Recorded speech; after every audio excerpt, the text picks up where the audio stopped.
Good morning.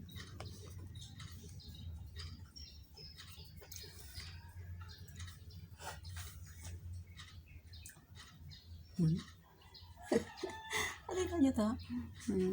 Si Little Olaf, si Bono ko, nandun sa labas. Nanliligaw ng yon. Kaya bihira na lang sumapot. Hindi pa kasi kapon. Ito na naman si Olaf. Oo. Nag-breakfast ka na eh. Nag-breakfast ka na. Diba? May cat po doon eh.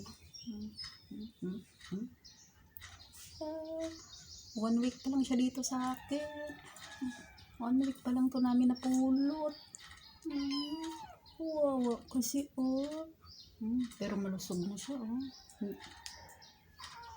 Hindi ko na nung bagong pulot ni daddy, yung pangit ang katawan.